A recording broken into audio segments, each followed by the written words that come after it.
ఇండియాలో internet costly కాదు. ఇండియాలో ఇంటర్నెట్ ఒక భయంకరమైన మోసం. వెయిట్, నువ్వు అనుకుంటున్న రీజన్ అది కాదు. 2005 నుంచి 2015 మధ్య ఇండియాలో మొబైల్ ఇంటర్నెట్ ఉండేది, కానీ ప్రజలకు కాదు, కంపెనీలకి. 1 GB డేటా కాస్ట్ ఎంతో తెలిస్తే మీరు షాక్ అవుతారు. ఒక రోజువారీ కూలీ జీతం కంటే ఎక్కువ. కాల్ చేయాలంటే భయం. వీడియో చూడడం అనేది ఒక కళ. డౌన్లోడ్ అంటే అదొక పాపం లాంటిది.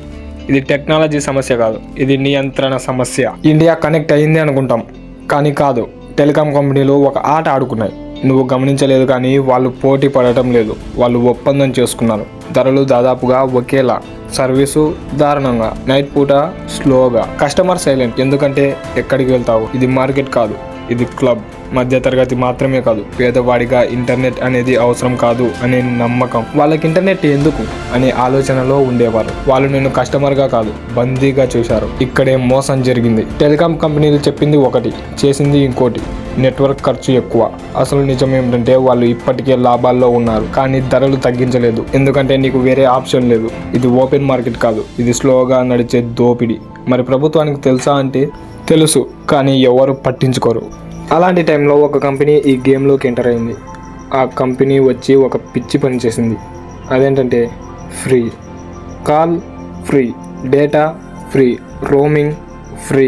చాలామంది ఇది చూసి ఇది ఒక స్కామ్ అని అనుకున్నారు.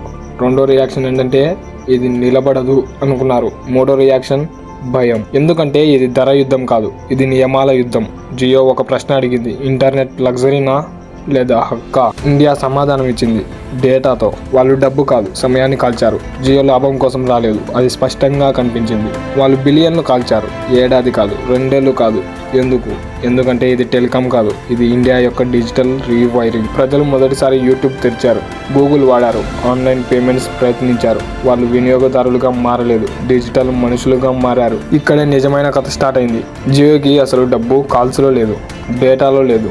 డబ్బు ఉంది నీ ప్రవర్తనలో. నువ్వు ఏం చూస్తున్నావు, ఎప్పుడు చూస్తున్నావు, ఎంతసేపు చూస్తున్నావు అనే ఈ డేటా ఆయిల్ కంటే విలువైనది. అంత విలువైన డేటా జియోకి తెలుసు. ఇంటర్నెట్ ఇచ్చింది కాదు, ప్లాట్ఫామ్ తయారు చేసింది. ఈ ఒక్క డిసిజన్ ఇండియాలో వేల బిలియన్ల డాలర్స్ మార్కెట్ని క్రియేట్ చేసింది. యూపీఐ పుట్టింది, ఓటీటీ బూమ్ వచ్చింది, ఎడ్టెక్, ఫిన్టెక్, క్రియేటర్ ఎకానమీ, ఇవి అన్ని ఇంటర్నెట్ వల్ల కాదు, చీప్ ఇంటర్నెట్ వల్ల సాధ్యమయ్యాయి. జియో ఒక కంపెనీని చంపలేదు, అనేక ఇండస్ట్రీలను పుట్టించింది, మరికొన్ని శాశ్వతంగా చనిపోయాయి.